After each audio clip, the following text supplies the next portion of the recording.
আমরা শপথ করলাম মা বাবার অবাধ্য সন্তান হব না, মা বাবার সঙ্গে সম্পর্ক ছিন্ন করব না, মা বাবার পরামর্শের বাইরে কোনো কাজ করব না।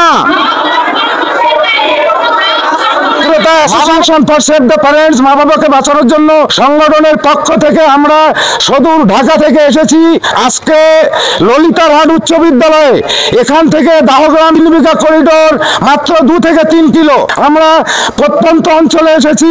এই ছোট বাচ্চাদের থেকেই আমরা গণসচেতনতা তৈরি করতে চাই। কোনো সন্তান যেন তার মা বাবাকে অবজ্ঞা অবহেলা অসম্মান করতে না পারে। এখন আমরা প্রধান শিক্ষকের অনুমতি ক্রমে আমরা এখানে বাচ্চাদেরকে শপথ পাঠ করাবো ইনশাআল্লাহ। স্যার আপনি অনুমতি দিলে আমরা শপথ পাঠ করাতে পারি। Association for save the parents একটি ভালো সংস্থা। এই সংস্থা সুদূর কুচলিগড় ইউনিয়ন থেকে শুরু করে সারা বাংলাদেশে স্থান করে নেব, এই প্রত্যাশা রেখে শপথ পাঠ গ্রহণের জন্য আমি অনুমতি প্রদান করতেছি। আলহামদুলিল্লাহ আলহামদুলিল্লাহ। আমরা এখন বাচ্চাদেরকে শপথ পাঠে নিয়ে যাবো ইনশাআল্লাহ। রেডি? আমরা শপথ করলাম মা বাবার অবাধ্য সন্তান হব না, মা বাবার সঙ্গে সম্পর্ক ছিন্ন করব না, মা বাবার পরামর্শের বাইরে কোনো কাজ করব না, মা বাবাকে আমরণ সেবা যত্ন করব, মা বাবাকে কষ্ট অসাধ্য কোনো কাজ করতে দেব না। হে আল্লাহ তুমি আমাদের তৌফিক দাও। আমার বাবা মা যেমন করে শিশুবেলায় আমাদেরকে লালন পালন করেছে, আমার বাবা যখন বৃদ্ধা হবে, মা যখন বৃদ্ধা হবে, আমরা যেন আমাদের মা বাবাকে এইভাবেই সেবা যত্ন করতে পারি। আমার সোনার বাংলার আর কোনো মা বাবা যেন বৃদ্ধাশ্রমে না যায়। আমরা আজকে ওয়াদা করিতেছি যে আজকে থেকে আমরা আমাদের জীবনকে পরিবর্তন করলাম।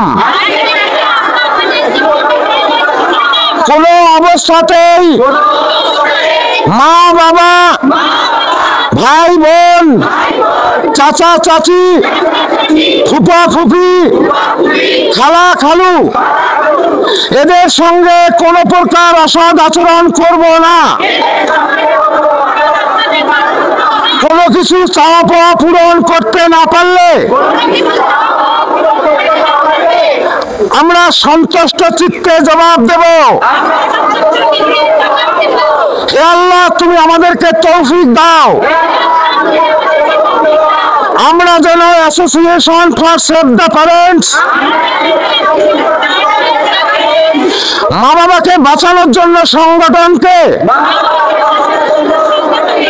আজকের ওয়াদা অটুট রাখতে পারি। আমিন।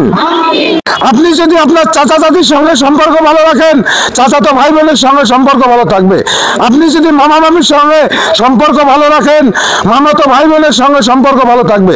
আপনি যদি শ্বশুর শাশুড়ির সঙ্গে সম্পর্ক ভালো রাখেন, খালক শালিকার সঙ্গে সম্পর্ক ভালো থাকবে। আপনি যদি কোনো সময় বৃদ্ধ হন, কেউ যদি আপনাকে অসম্মান করতে চায়, এই 3 দিক থেকে এগিয়ে আসবে।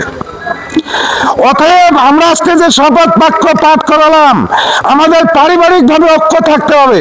আমরা যদি পারিবারিকভাবে ঐক্য থাকি, গ্রামে বেশিরভাগ চাচা চাচি এদেরকে নিয়ে নানা ধরনের কূটনামি কথা হয়। তোমরা ওয়াদা করো আজ থেকে আমরা, হাত তুলো সবাই, হাত তুলো, আজ থেকে আমরা চাচা ফুফি মামা মামি খালা খালু কারো নামে কোনো অভিযোগ আসলে আমরা কাউকে কিছু বলবো না, অপেক্ষায় থাকবো। কারণ তোমরা একটা জিনিস জানো, যারা সমালোচনা করে তারা কিন্তু বড় হতে পারে না, যারা মানুষকে নিয়ে সমালোচনা করে তারা বড় হতে পারে না। আমরা এই আন্দোলন করতেছি, এটা তুমি কিভাবে দেখো? ভালো মনে ভাবতে ভালো করে দেখি। ভালোভাবে দেখতেছো, তুমি কিভাবে দেখো? ভালোভাবে। তুমি কিভাবে দেখো? ভালো। মা বাবাকে কষ্ট দিবা না? না। তুমি দিবা না? না। তুমিও দিবা না? না। কেউ দিবে না তো? তোমরা ওয়াদা করলা, কারা কারা মা বাবাকে কষ্ট দিবা না? হাত তুলো। কেউ দিবা না তো? আজকের এই ওয়াদাটা তোমাদেরকে কেমন লাগতেছে? আলহামদুলিল্লাহ, এই ওয়াদা থেকে তোমাদের জীবনকে পরিবর্তন করবা এই প্রত্যাশায় আমরা চাই এই ললিতারহাট হাই স্কুলে আজকে যে ওয়াদাটা হয়েছে, আগামী 2025 সাল 26-এ গিয়ে যেন আমরা নতুন কিছু দেখতে পাই ইনশাআল্লাহ। প্রিয় দর্শক, দেশে প্রবাসে যে যেখানে আছেন, আমরা আজকে পরিচয় করে দিচ্ছি আমাদের এই সংস্থার জরিপে ঠিক গেছেন সেরা গৃহবধূ এবং সন্তান। তো আমরা তাদের সঙ্গে আজকে কথা বলবো। আসসালামু আলাইকুম রহমতুল্লাহ। ওয়ালাইকুম আসসালাম। আপনি এই মিডিয়াতে বলতে পারেন আমরা আপনাকে সেরা গৃহবধূর তালিকায় নিয়েছি। আজকে দুনিয়াতে যেমন পুরস্কৃত হয়েছেন, আপনি আল্লাহর কাছে পুরস্কৃত হবেন, আমরা ইনশাআল্লাহ এটা আশা করতে পারি। আপনি কিসের থেকে আপনার শ্বশুর শাশুড়িকে এই মূল্যায়ন করেছেন জানান, আপনার দেখে যেন আরো দুজন শিখতে পারে। কারণ মা বাবা তো মা বাবাই হয়, ওনার উপরে তো আর কেউ নেই, মানে আল্লাহর পরে ওনাদের স্থান দেওয়া হয়। আলহামদুলিল্লাহ, আপনি দাঁড়ান। আমি শুনেছি আপনি আপনার টোটাল সম্পদ বিক্রি করার জন্য রেডি হয়ে গেছেন আপনার বাবাকে বাঁচানোর জন্য, কিন্তু অত্যন্ত দুঃখিত বাঁচাতে পারেননি। আপনি যে মা বাবার জন্য এই পরিশ্রমটা করছেন, আমরা আজকে আপনাকে এখানে প্রতিদিন একটা তালিকায় নিয়ে আসছি এবং ভবিষ্যতে আমরা আপনাকে ঢাকা পর্যন্ত নিয়ে যাব, প্রেস ক্লাবে নিয়ে যাব। এটা আপনাকে কেমন লাগতেছে? আলহামদুলিল্লাহ, এটা আমাদেরকে অসম্ভব ভালো লাগতেছে। আমি আমার বাবাকে চিকিৎসার জন্য বহু চেষ্টা করছি, চিকিৎসা মানে বাঁচাতে পারি নাই। সবকিছু এটা আল্লাহর ইচ্ছা। আমার বাবা মাকে আমরা সম্মান করবো এই কারণে, কারণ ছোট থেকে আমাদেরকে তারা লালন পালন করেছে, বহু কষ্ট করে আমাদেরকে মানুষ করেছে। এই কারণে আমি আমার বাবা মাকে ছাড়বো না। প্রিয় দর্শক, দেখলেন আমরা যেখানে দেখিবে ছাই উড়াইয়া দেখো তাই, পাইলেও পাইতে পারো অমূল্য রতন। আগের মনীষীরা বলছে শিক্ষা জাতির মেরুদণ্ড, আর আমরা 11 বছর ধরে গবেষণা করে দেখতেছি শিক্ষিতরাই মা বাবাকে অবহেলার সবচেয়ে শীর্ষস্থানে অবস্থায় আছে। আজকে যদি আমরা দেখতাম এই আসাদুল আমেরিকার কোনো ইউনিভার্সিটিতে পড়েছে, তাহলে হয়তো আজকে আমরা তাকে এখানে আনতে পারতাম না। আগামী দিনে কোনো সন্তান যেন তার মা বাবাকে বৃদ্ধাশ্রমে দিয়ে অসম্মান করে ঘরে ঘুমাতে না পারে। ইনশাআল্লাহ আমাদের এখানে একটা হটলাইন নাম্বার আছে, এখানে ফোন দিলেই আমরা সরাসরি একসাথে যাব। আমরা গভর্নমেন্ট থেকে সেই অনুমোদন নিয়েছি। আমরা আরেকজন গৃহবধূর সঙ্গে আপনাদেরকে সাক্ষাৎ করে দিচ্ছি ইনশাআল্লাহ। আপনার নাম কি? আমার নাম মোসাম্মদ রিথা বেগম।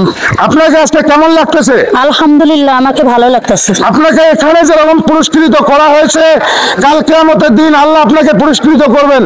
কারণ সৃষ্টিকর্তার পরেই হলো মা বাবার অবস্থান, আর সেই সংস্থা নিয়ে এই কাজ করতেছি আমরা দোয়া করি আল্লাহ আপনাকে অনেক হায়াত দরাজ করুক, আপনার দেখে যেন অনেকে শিখে। আপনার অভিভাবক এখন association for save the parents, যদি আপনাদের জানা মতে কোনো এইরকম কোনো গৃহবধূ থাকে আপনারা খোঁজ দিবেন, আমরা তাদেরকে আমাদের সংস্থার মধ্যে নিয়ে আসবো ইনশাআল্লাহ। তবে সত্য মেসেজ হতে হবে।